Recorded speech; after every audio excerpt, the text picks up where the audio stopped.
Bom dia! Farei a apresentação da Ética em Tempos de Pandemia em conjunto com o Grupo 1, formado por mim, Felipe Spinandelli, pelo Vitor Wakugawa, pelo Thiago Origo e pelo Guilherme Alt. Primeiro faremos um sumário da apresentação, que começa com o tema, então a motivação, depois a abordagem e a metodologia. Por fim, retomaremos tudo o que foi falado e concluiremos o tema na parte de conclusão. Então falaremos as referências bibliográficas das referências. Na primeira parte do tema, faremos a delimitação do escopo de análise do tema. Essa é uma parte muito importante para os estudos futuros, pois ética é um conceito filosófico com várias interpretações, e a análise do tema depende muito do conceito de ética escolhido. Para isso, apresentaremos os dois conceitos de ética que achamos e que achamos mais relevantes para o tema.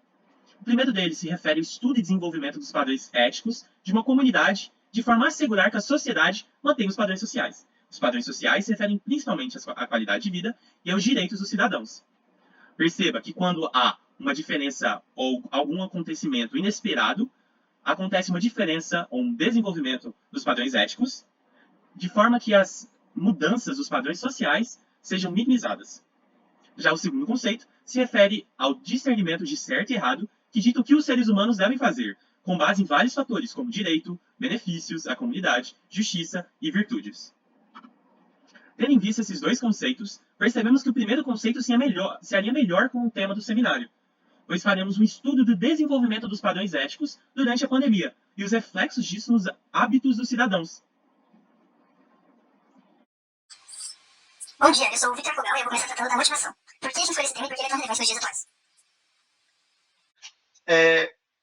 Primeiramente, a gente precisa entender quais fatores que levaram à formação dos diferentes polos éticos que existem atualmente, porque com a pandemia, as pessoas assumiram comportamentos diferentes a depender da orientação a qual elas escolhiam seguir, entendeu? Então, passaram a existir duas éticas diferentes, duas formas de pensar e agir. O próximo ponto seria a gente entender quais são os fatores que causaram essas diferenças éticas, quais foram os fatores que geraram essas diferentes formas de pensar e agir, e discutir também as diferenças de comportamento com base na ética. Discutir as diferenças de comportamento que as pessoas assumiram com o período pandêmico.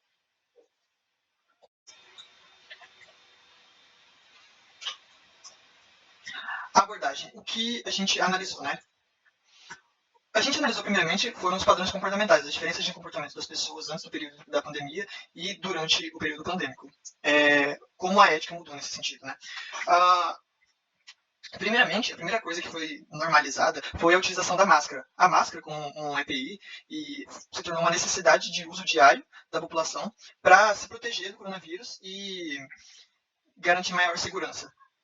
O próximo ponto seria a forma como a gente trata as pessoas e o tratamento delas nos hospitais durante o período de pandemia também, né? O tratamento das pessoas, a gente passou a evitar mais o contato físico, a gente passou a praticar o distanciamento social para evitar também o contágio e a contaminação pelo vírus. Enquanto que nos hospitais as pessoas passaram a ser tratadas com muito mais cuidado, é claro, só que devido à superlotação dos hospitais, as pessoas e os médicos precisaram fazer escolhas, tomar escolhas, passaram por situações impensáveis, que antes eram impensáveis, né? E foi um período de muita dificuldade para todo mundo. E, por fim, o último ponto seria a forma como a gente trata a morte, sabe? Com a pandemia e com o número de mortos que o Brasil já atingiu, infelizmente, a morte foi normalizada. Ela pareceu uma coisa normal para muitas pessoas. Não era assim antes do período de pandemia, no caso, né? O próximo ponto seria sobre a vacinação. A vacinação, antes da pandemia, era uma coisa extremamente natural e nunca se questionou a vacina. Nunca se questionaram as vacinas que vieram para a gente, que estavam disponíveis no mercado para a população. A partir do momento que a gente entrou no período de pandemia, a vacinação, como uma coisa essencial, passou a ser questionada por alguns e passou-se a discutir sobre a necessidade de vacinação, sabe? O que muda o comportamento, o que é uma mudança muito radical no comportamento das pessoas, porque foi discutido sobre se vacinar é certo ou errado. Pessoas passaram a não vacinar seus filhos, em muitos casos. Tudo também atrelado diretamente com a ideologia, né? E o que faz com que a gente entre no próximo ponto, que seriam as influências externas. As influências externas que geraram algumas das mudanças que eu citei anteriormente, e dentre as influências externas que causaram essas mudanças comportamentais e os diferentes polos éticos, a gente pode citar a política, as autoridades, as ideologias e a própria pandemia, né, no caso. A política e as autoridades estão intimamente ligadas porque As autoridades a gente pode dizer que são os médicos, no caso, né, que são a autoridade para se falar de imunologia e prevenção à doença, por exemplo. Só que a política está diretamente ligada a essas autoridades justamente porque, como a gente viu, como aconteceu no Brasil, a política foi utilizada para orientar os médicos a orientarem as pessoas, por exemplo, a fazer o tratamento precoce.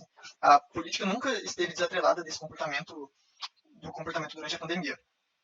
E as ideologias estão intimamente relacionadas à política, né? Visto que não existe política sem uma ideologia. E, por fim, o próprio período de pandemia, que fez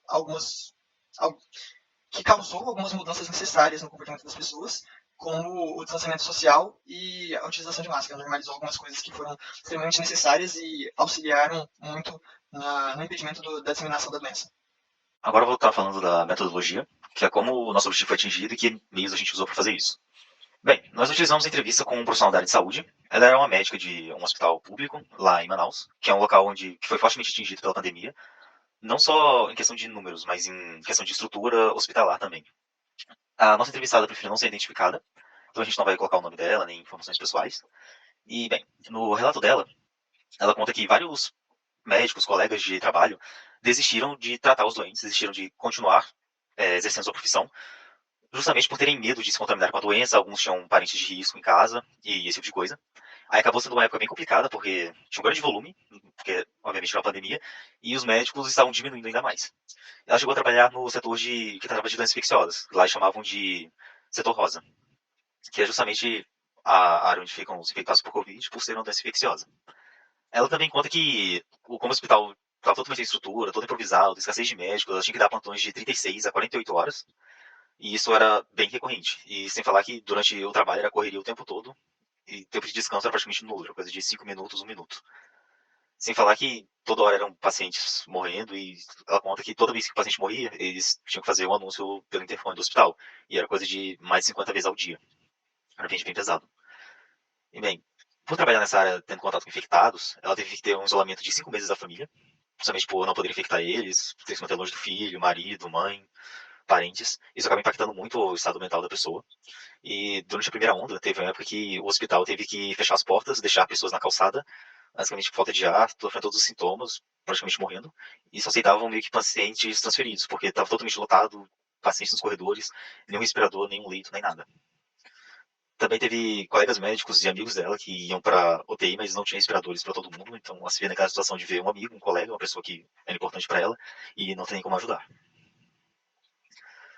E, bem, chegou um estado que vários pacientes começaram a negar a intubação também, por incrível que pareça, porque eles viam várias pessoas sendo intubadas, passando todo aquele desconforto, sofrimento, e acabavam morrendo. Aí eles já pensavam assim, poxa, se a gente já vai morrer, não tem por que se submeter a isso.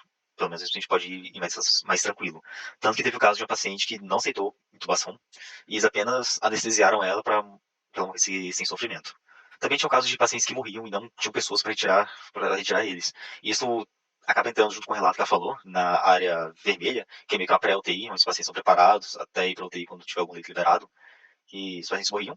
Tinha vários leitos com pessoas mortas e outras pessoas sendo entubadas bem ao lado. Aí isso com certeza era uma cena terrível de se ver e que gerava muito estresse mental para os envolvidos naquela situação. Bem, também teve todo aquele caso político, dicotomia em relação à cloroquina, e ela relata que quando o paciente estava no início, com os primeiros sintomas, realmente surtia algum efeito de melhora. Mas em pacientes mais avançados, já em estado praticamente morrendo, ela só acabava piorando a situação. E no início, justamente por ter visto casos de melhora, nos casos iniciais, né, ela até chegou a recomendar. Aí depois ela viu que aquilo era meio que um erro.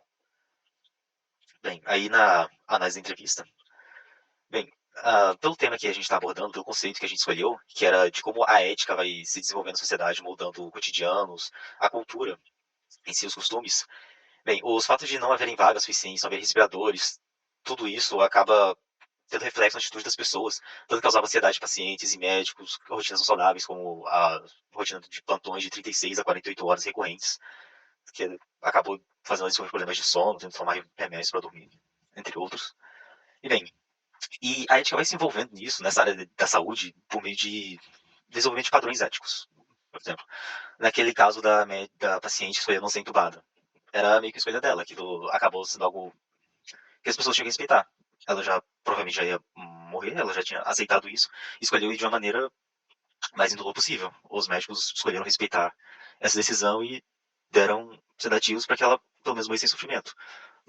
E com certeza isso não foi só um caso isolado ali, falta de recursos, até mesmo não poder ser entubado, mesmo querendo, porque não ter o suficiente.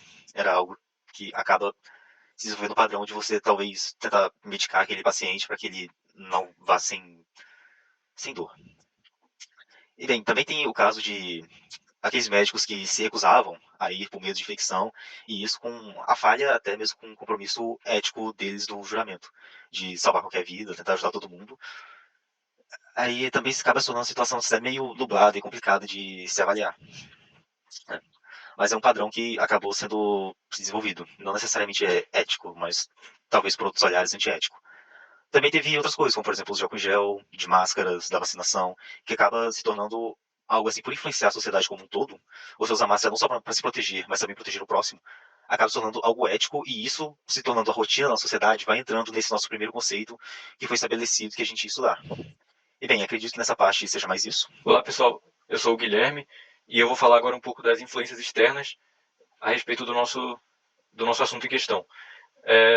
Quando eu estou falando de influências externas, na verdade o que a gente quis dizer foi influências do governo, como as ações do governo influenciaram no andamento da pandemia, do Covid-19.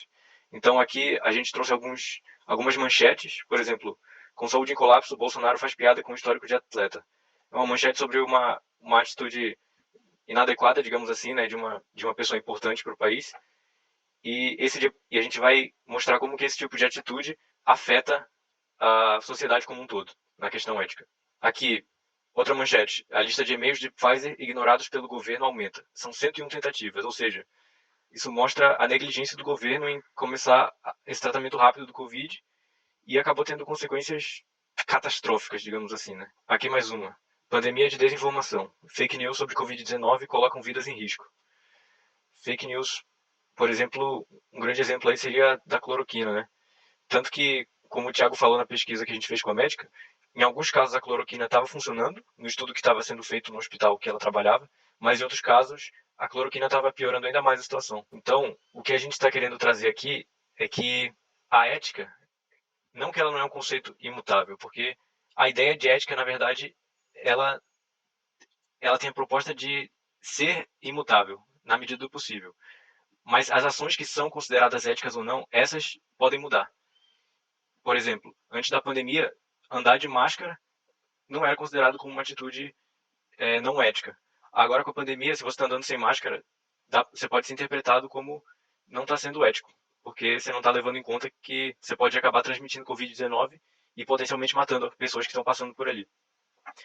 E o problema que surge com as fake news é que quando você acredita em uma coisa que não é verdadeira, você pode acreditar que uma determinada ação que você está fazendo é ética, sendo que não é, porque na verdade a notícia é falsa e, portanto, você vai estar cometendo um equívoco. Esse tipo de coisa, mais uma vez, acontece no exemplo da cloroquina. A cloroquina foi bastante divulgada aí pelo presidente como uma alternativa aí para tratar a Covid, para evitar o Covid. Mas acaba que foi comprovado que a cloroquina não tem nenhum tipo de relação com a melhora ou a piora no Covid, em geral. E isso acaba criando um ambiente para a formação de atitudes éticas que, na verdade, não são éticas. É isso que a gente quis dizer com o que está escrito aqui no slide. Conclusão. Uma coisa que essa nova experiência de pandemia, nova para muitas pessoas, trouxe foi justamente essa mutação, essa transformação daquilo que é considerado ético e o que não é considerado ético. E é basicamente isso que a gente quis trazer aqui. Agradecemos aí a colaboração da médica que foi entrevistada de Manaus. E assim como as atitudes consideradas éticas mudaram consideravelmente com a chegada da pandemia, provavelmente elas vão mudar também quando acabar essa pandemia. Provavelmente, possivelmente vão voltar a ser como eram antes, ou talvez não. Por fim, muito obrigado a todo mundo que escutou a nossa apresentação. E aqui estão as referências finais das manchetes que nós colocamos. What is Ethics? Bolsonaro fazer piada com o histórico de atleta e os e-mails da Pfizer ignorados. É isso, pessoal. Obrigado.